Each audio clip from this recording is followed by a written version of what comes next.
Hola, bienvenidos a nuestro programa especial en la FIL de Minería. Hoy vamos a hablar de género, vamos a hablar de Los Adioses, una película sobre dos aspectos de la vida de Rosario Castellanos, su vida pública y su vida íntima, la doméstica.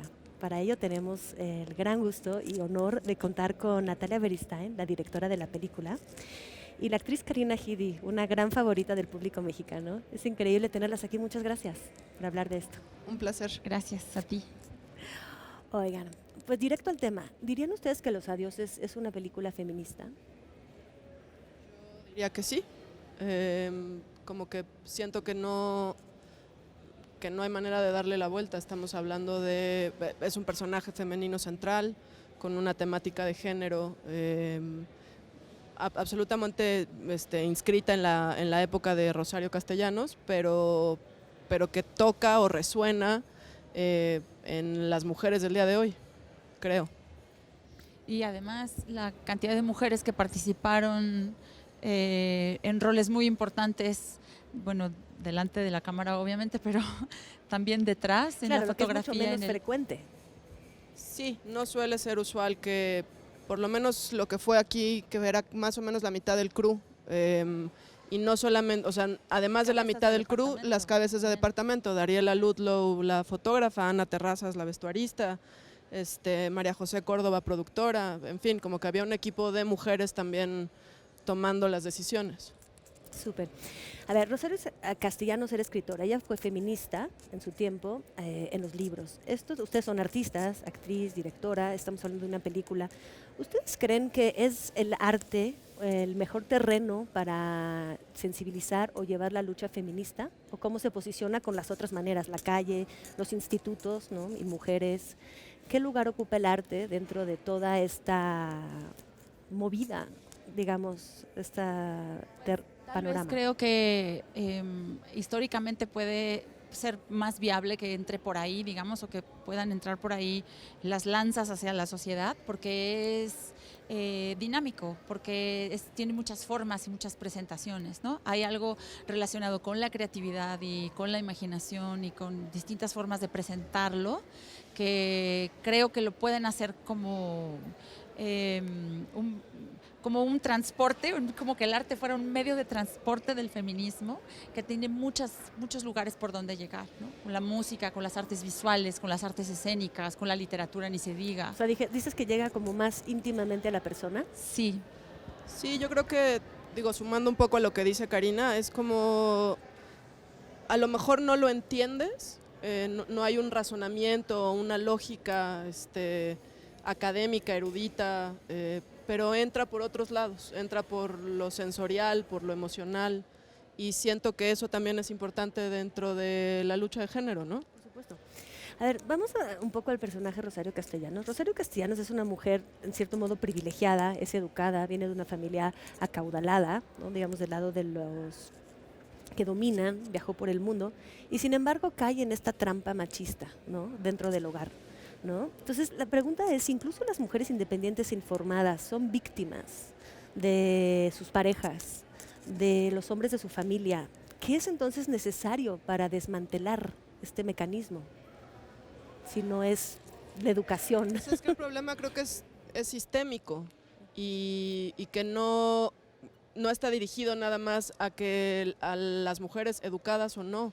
Tiene que ver con una sociedad en donde hombres y mujeres estamos educados y educados sentimentalmente también a comportarnos de ciertas maneras, y si las dos partes no somos capaces de romper como con esos cánones, estereotipos, educaciones, pues entonces va a ser difícil como darle la vuelta, por más que uno sea leída, sensible, tiene que ver, creo, sobre todo con la educación sentimental que hemos recibido, que está regida por un sistema patriarcal.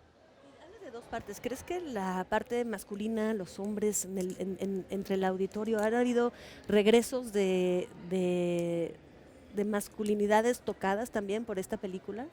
¿Crees que sirve de manera también como educación sentimental para hombres o nos habla más a las mujeres? Está muy buena tu pregunta. y muy pertinente, porque creo que como el machismo es un asunto cultural, es decir, transversal, entonces no nada más nos atañe a las mujeres defendernos y protegernos del machismo y prevenir el machismo, sino ir averiguando cómo es que educamos a los hombres, cómo es que permitimos que los hombres se comporten y cómo es que los hombres pueden o no observarse a sí mismos y revisar su propia manera de conducirse entre ellos y con nosotras, ¿no? Y Porque a veces parece que mujeres hablamos mucho entre mujeres, ¿no? Y salimos a marchas y parece que tenemos un público de entre nosotras. Sí, o sea, sin duda creo que por lo menos con los adioses, en general la conversación era una conversación con mujeres, las que cuando presentamos la película en diversas ocasiones, quienes más se acercaban eran mujeres, sobre todo mujeres muy jóvenes o mujeres grandes, como casi de la generación de lo que hubiera sido Rosario hoy día. Pero no.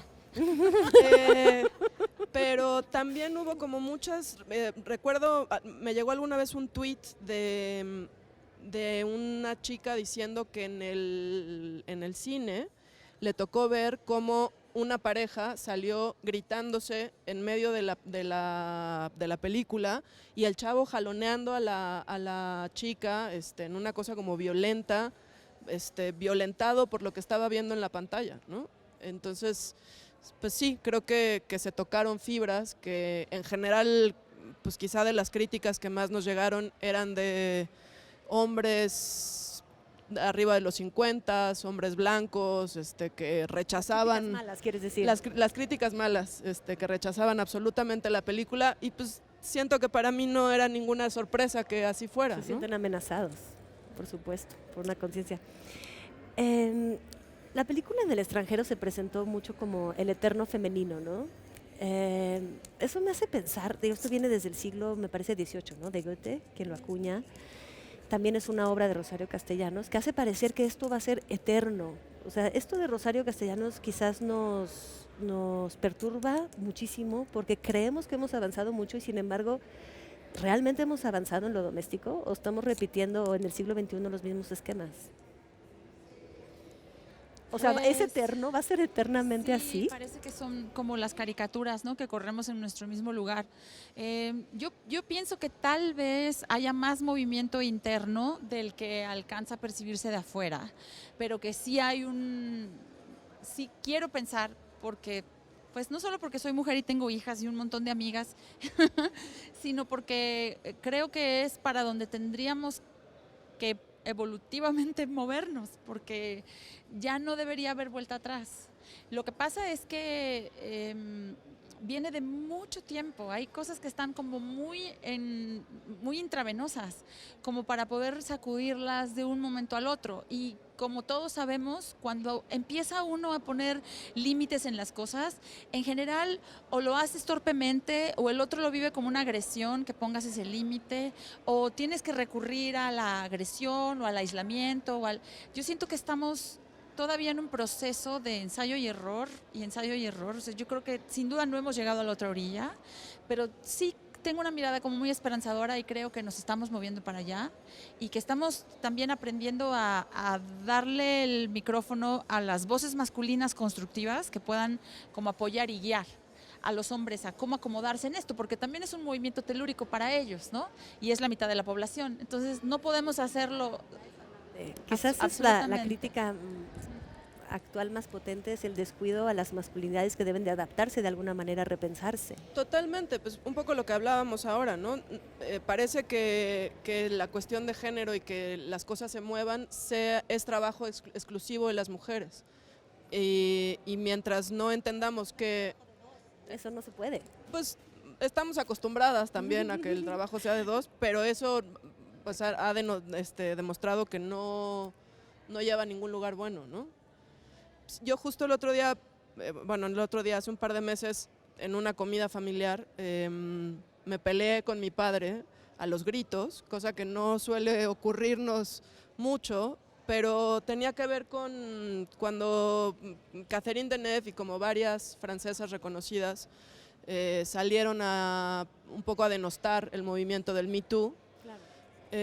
Y mi padre en ese momento me decía que, pues que estaba de acuerdo con lo que estaba diciendo Catherine Deneuve y con el filtreo y cómo se iban a poder relacionar hombres y mujeres a partir de este movimiento, y yo me prendí como fiera.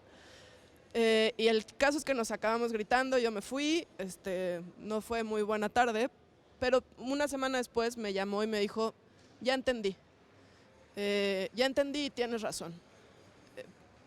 Justo unos días antes habíamos estado con mi hija y mi hermano, que nos estaba enseñando a caminar en cuerda floja, y yo, que más o menos lo logré después de varias caídas. Claro, lo que pasaba es que mi equilibrio pues se movía, daba unos bandazos como grandes, y eso había sido poco antes de esta gritoniza con mi padre. Y cuando mi padre me habló y me dijo, ya entendí, me dijo, es como la cuerda floja. Estamos en un momento en donde estamos dando latigazos y no hay un centro claro para ambos géneros, pero eventualmente deberíamos de poder llegar ahí. Y me pareció una metáfora perfecta, como para entender el proceso en el que estamos, y que sí creo que bien encaminado, bien entendido, bien trabajado, y que no nada más como una cosa de moda, podemos aspirar a ello, ¿no?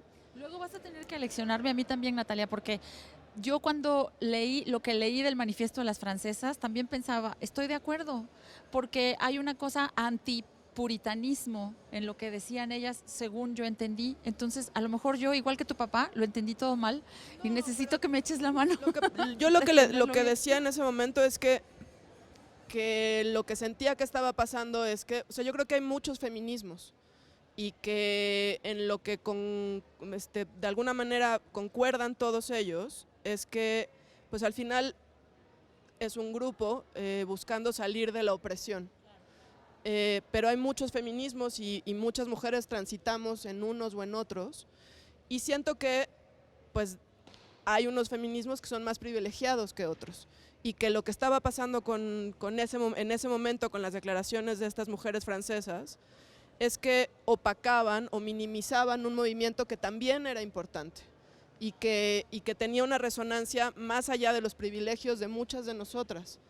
Yo creo que este es un tema importante, y vamos a regresar después del corte, lo del Me Too, porque es tan reciente y creo que resuena estas historias particulares con la historia particular que ustedes contaron. Entonces, nos vamos a un corte, regresamos ahorita, por favor no se vayan.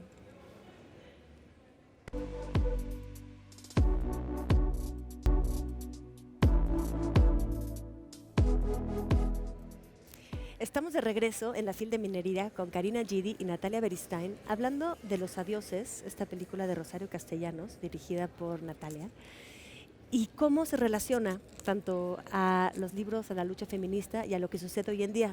Estábamos hablando de Me Too y las polémicas que ha levantado este movimiento.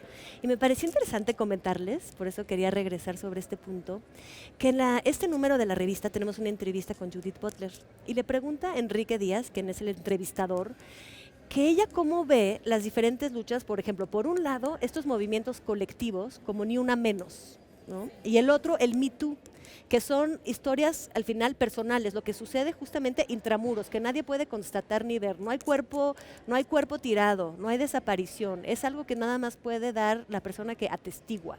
Y Judith Butler respondió que ella veía el Me Too como algo muy estadounidense, una sociedad individualista, pero que quizás, y esa es la pregunta que les quiero hacer, si estas historias individuales, y estoy pensando en la historia de Rosario Castellanos porque nos metemos en su intimidad, puede contribuir a estos movimientos colectivos, o sea, se puede meter en un movimiento colectivo, si el Me Too también puede crear y nutrir a estas colectividades. Yo pensaría que sí. Creo que una de las cosas más poderosas que yo encuentro en estas historias individuales, como dices, es que es como estos mitos, no mitos, es como Pedro y el lobo. Y entonces si sabemos que está ahí, pero no hablamos de ello. Y son como, pues sí, como historias ocultas, que ahí están, que son de conocimiento popular, pero que no se nombran y que al no nombrarse no tienen peso y no tienen consecuencias.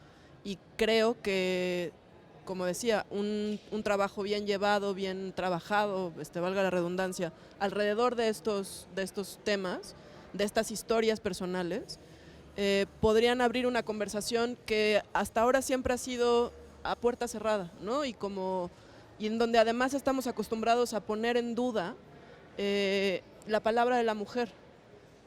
Creo que también yo por lo menos a mí personalmente lo que me pasó leyendo muchas historias del Me Too, claro, pues hablábamos de encuentros de violentos sexualmente de hace 10, 20 años, que pues no hay manera de comprobarlo, ¿no? Entonces eso te pone en un ejercicio personal muy fuerte acerca de la verdad. Y creo que lo que yo por lo menos descubrí ahí es darme cuenta que sí, que estamos acostumbradas a dudar de la palabra de la mujer. Eso no quiere decir que no abra otras puertas a vendetas y cosas que a lo mejor no están relacionadas con una violencia sexual, pero que estamos hablando de ellos y antes no hablábamos de ello, y creo que eso es importante. Bien importante y también y tiene que ver con la película. Ustedes cuentan esta parte que Rosario forzosamente no contó. Ella, la vida pública es totalmente otra cosa lo que pasaba adentro. No dijo Me Too, digamos, de violencia doméstica, violencia diferente, no hubo, digamos, forzosamente una violación. Pero no sé si hoy hubiera dicho Me Too y hubiera contado de otra manera lo que ha sucedido. Transparentaba en su literatura, ¿no? Esos descolones, pero había una cosa de mucha responsabilidad también de parte de ella por cultura, por educación, por la época, cosas que siguen persiguiéndonos hasta el día de hoy, donde hay que tener todo el tiempo la antena levantada para darnos cuenta, un momento, ese es un micromachismo, eso no lo debería yo estar permitiendo. ¿De qué se ríen? ¿No fue un chiste? ¿Es en serio? ¿No? Se están burlando de la mujer, o están siendo condescendientes, o están siendo, ¿no? Esas cosas que, claro, no nos cuestan la vida, en el sentido de que no es lo mismo que lleguen 3 tipos, te levanten y aparezcas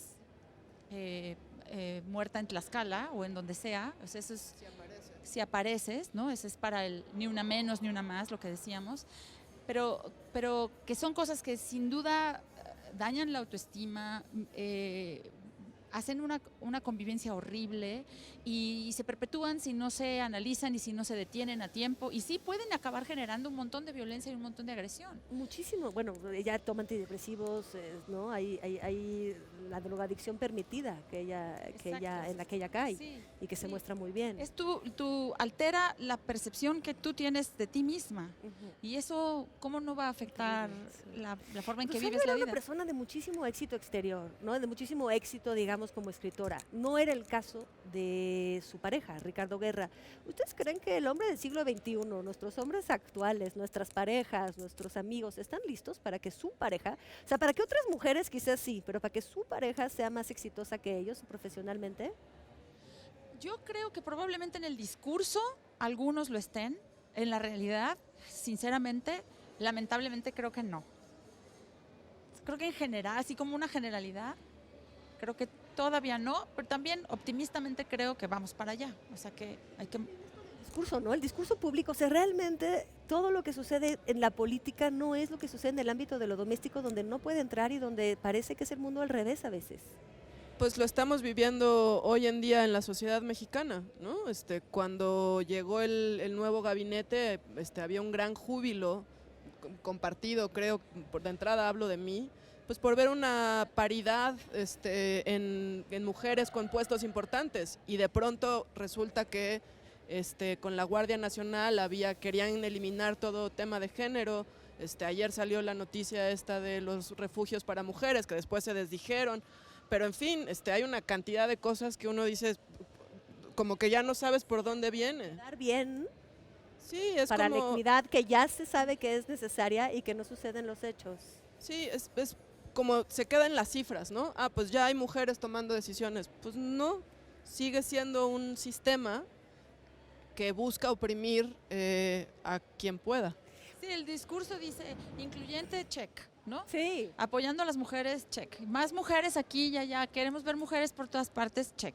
Pero de fondo hay más movimiento que hacer todavía. Y la disyuntiva entre ser mamá, ¿no? Y ser exitosa o ser profesionista sigue, la sufre Rosario. Tú pareciera a la cámara, y estoy segura que lo eres una mujer totalmente exitosa, tienes una hija, tú también son madres. En general, ¿es una disyuntiva que sigue en pie o es un falso dilema? Pues a mí como depende Está el muy día que me lo espinoso, pregunto. ¿no? Porque hay días que parece muy fácil. El otro día vi un meme que decía, se nos pide trabajar profesionalmente como si no fuéramos mamás y ser mamás como si no tuviéramos trabajo también. El divorcio de la vida pública y la vida privada. Es que, pero te voy a decir una cosa, yo que he abogado siempre y eso es lo que le he querido inculcar a mis hijas de lucha por todo, inténtalo todo, si tienes pasión para todo, búscalo todo para lograrlo todo. Muchas veces sí pienso que como está diseñada la sociedad y como está diseñado el mundo, sí algo se te puede caer de la bandeja muy fácilmente. O sea, sí, no estoy para nada diciendo no lo intenten, al contrario, creo que es algo que tenemos que seguir buscando con todo el corazón y con el pecho muy abierto, la realización plena en todas las áreas de tu vida, en todas las pistas que tenga tu circo. Creo que es obligación nuestra por nosotras mismas y por ser ejemplo para los demás, de buscar la plenitud y la realización en todos los terrenos. Pero sí es difícil, o sea, sí creo que es difícil de hacer. Sí, sin duda. Y además un poco creo que estamos inventando camino en ese sentido. Digo, yo vengo mi madre es igual una mujer que ha trabajado toda la vida, que es un ejemplo para mi hermano y para mí, que es un referente dentro de su quehacer y que también tuvo que estar lejos gran parte de nuestra infancia porque había que pagar la renta y las colegiaturas y ella se la bancaba en gran medida sola. Y para mí eso se convirtió en un ejemplo, pero por otro lado también pues recuerdo muchas ausencias y no es algo que quiero repetir, pero también tengo que pagar la renta. Y yo tengo la gran fortuna de que el padre de mi hija nos dividimos los tiempos a la mitad y mitad, pero de pronto volteo y quiero saber cómo le hacen las demás y tampoco hay como tanto eco. Y entonces sí siento que es eso, que estamos viviendo un momento en donde mal o bien, pero estamos inventando hombres y mujeres una nueva paternidad, maternidad en relación a la vida laboral. ¿Será cuestión de suerte encontrar un hombre, o sea, o hay un consejo, después de haber inventado este camino y haberlo transitado, ¿hay algún consejo para una joven artista, o sea, de no volver a caer en este ciclo que parece no tener fin por el momento? O sea, que creo que se está repitiendo a la hora que hablamos, digamos. Pues es que también estamos en un país en el que no sé estadísticamente cuál sea la cifra, pero somos muchas mujeres al frente del hogar, muchas mujeres, o sea, por una razón o la otra. Hay mucho abandono en cuanto las cosas se complican, se ponen raras, se ponen como más retadoras. Muchos hombres, afortunadamente no es para nada nuestro caso, pero somos las excepciones, creo. Entonces ahí sí, ¿qué consejo dar? Híjole. No se reproduzcan tan fácilmente. Seguir trabajando, ¿no?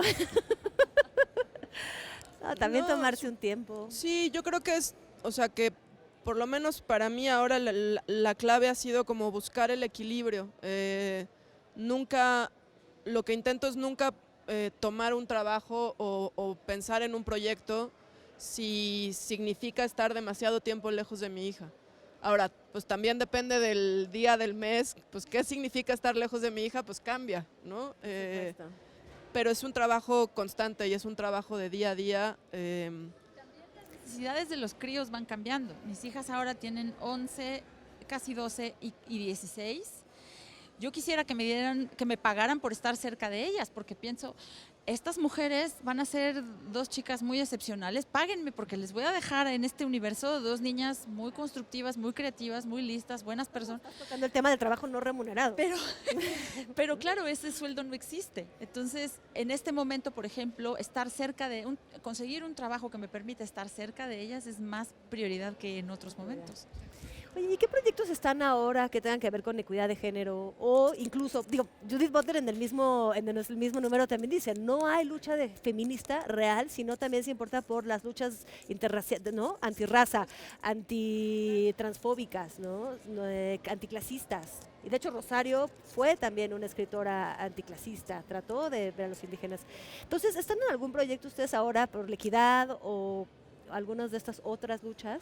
Pues las dos estamos en el colectivo del Grito Más Fuerte. Grito más fuerte, ¿se puede la gente Sí, unir, por buscar? supuesto. Perfecto. El Twitter es, si no me equivoco, es @el grito más. Ok. Y en Facebook es el Grito Más Fuerte. Y es un colectivo de hombres y mujeres de distintas ramas de la cultura.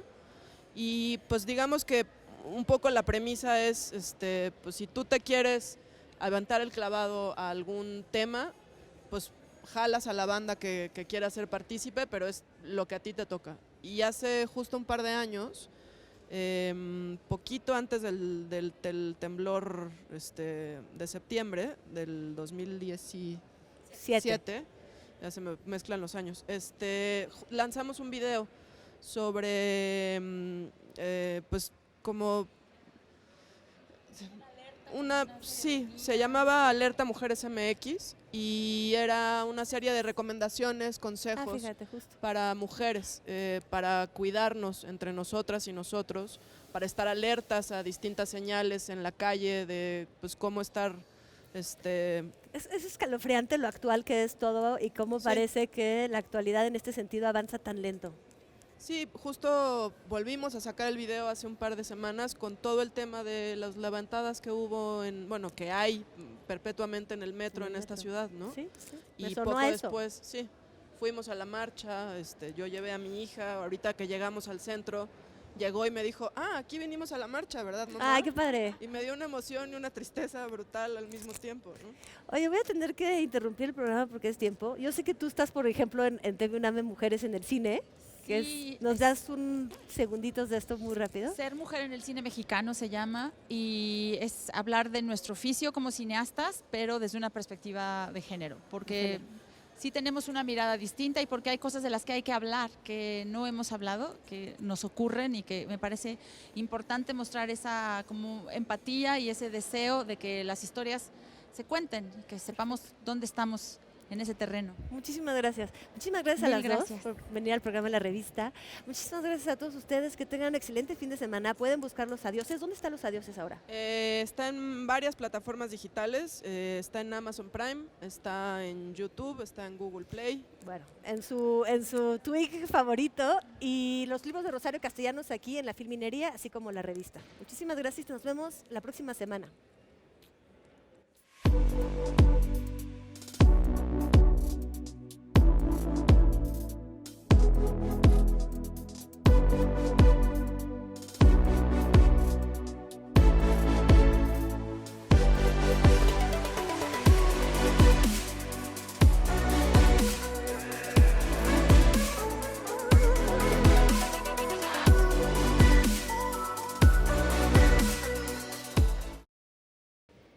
Hola amigos de la revista, estamos esta noche con Martín Gutiérrez. Él es médico veterinario y él escuchó nuestro programa reciente con Leonora Milán acerca del origen de los alimentos y la trazabilidad para el consumo humano. Y vino hoy a Minería a contarnos un poco más sobre esto. ¿Es así? Bienvenido. Muchísimas gracias. Gracias por la oportunidad de hablar un poquito más de la trazabilidad. El origen de la trazabilidad se inició cuando se presentó el problema de las vacas locas en el Reino Unido. De nadie quería comer carne. Efectivamente, nació la necesidad de registrar los animales desde su nacimiento hasta que están en el plato del consumidor para ver qué es lo que comieron, los medicamentos que les aplican, etcétera. Pero principalmente con el fin de que en el momento que haya un brote epidemiológico, se active un sistema de vigilancia epidemiológica. En este caso, para la encefalopatía transmisible, que en humanos es una enfermedad idéntica al Alzheimer, perdón. ¿Y ese sistema entonces lo usamos en México o no se usó nunca? Efectivamente se usa un sistema en México que se denominó SINIGA. Pero es un sistema que hace 25 años, este es un sistema desarrollado por Estados Unidos y Estados Unidos lo quiso vender a Europa y Europa determinó desde el inicio que no funcionaba ese sistema, que era pues arcaico, ¿no? Porque O sea, no es el que nos estás diciendo de las vacas locas que surgió en el Reino Unido a partir de la vaca loca. No, Es allá se otro otro sistema. Ok. Este sistema se lo quisieron vender a Europa y Europa lo desechó. Entonces, Estados Unidos, para no perder el sistema, se lo vendió a México. Y es el que aplica, se supone que tendría que aplicar Zagarpa Senacica, pero Zagarpa Senacica delegó esto a la Confederación Nacional de Organizaciones Ganaderas. ¿Y eso qué riesgo implica para los mexicanos? Es seguridad nacional. De hecho, acabo de pedir una cita con el licenciado López Obrador para exponerle lo que se ve desde allá y que está sucediendo aquí. Ahora, esta es una enfermedad silenciosa. Su tiempo de incubación puede ir desde 20 años hasta 50 años. Y esta enfermedad ya está aquí. Es definitivo que está aquí. Pero no se sabe que está aquí sencillamente porque no se efectúan pruebas. Cuando se sacrifican los animales para abasto, se debe muestrear cuando menos al 0.001% de los animales que se sacrifican. Estados Unidos hace un año identificó que ya tenía otra vez el problema de las vacas locas. Hace 6 años lo volvió a detectar. El problema es que ellos sí hacen las muestras y saben que lo tienen. Entonces aquí ni siquiera sabemos que lo tenemos porque no se hacen pruebas, ¿no? ¿Y qué vamos a hacer? En Europa se determinó, se ha visto, se ha programado que en México va a haber un incremento anual de 600,000 casos de Alzheimer anuales. Si estamos hablando de 10 años, van a ser 6 millones, además de personas con Alzheimer. Entonces, ese es el riesgo que tenemos. Ahora, otro riesgo, la enfermedad de las vacas locas ya migró a perros y gatos domésticos. O sea que es simple, y en Europa ya también se hizo la trazabilidad en perros y gatos. La gente piensa que es para el cuidado de la mascota, para que lo vacunen, para que lo desparasiten, pero en realidad a los perros que se mueren, los perros ferales que mueren, se les hacen muestras de ELISA para detectar enfermedades. Ok. Se ¿Y llama cómo funciona? ¿Nos puedes dar locos. básicamente una última idea de cómo funciona un sistema de trazabilidad? La base del sistema de trazabilidad es tener identificados con certeza a cada animal. Si te pones un arete, el arete se cae, se lo cambian, lo venden, lo compran. Es lo Porque que está el pasando arete en la era frontera. en un inicio como se identifica, o como se sigue No, identificando es el hoy. sistema que se identifica en México. O sea, ¿podemos cambiar de arete la vaca y ya? Pues claro. Y en Europa se usa un pequeño microchip electrónico ¿Que se mete dentro de la vaca? que se mete dentro de la vaca y no lo puedes quitar, no lo puedes ¿Qué cambiar. dicen los amigos de los animales? No es traumático, es como una inyección. Ok. De hecho, yo tengo uno, se usa para personas, antisecuestro, para muchísimas tienes cosas. uno? Sí, claro. Entonces los niños en Europa tienen microchips, es medio granito de arroz el microchip. Se lo ponemos a los colibríes, imagínate el tamaño. Bueno. Y eso no se lo pueden cambiar. De acuerdo. Entonces, Oye, muchísimas pues, muchísimas gracias por por venirnos a dar la No, alerta no. y también un poco el espesor, ¿no? El del enorme problema que tenemos y la enfrente. importancia de preocuparnos un poco por la trazabilidad Sí, y hacer presión como efectivamente. sociedad Efectivamente. para saber Sí, más seguro que usen de algo dónde viene la certero carne. para identificar. Muchas mejor. gracias y muchas gracias por Licenciada. vernos y venir a platicar con No, nosotros. licenciada, muchísimas gracias por tu apoyo. Gracias. Gracias.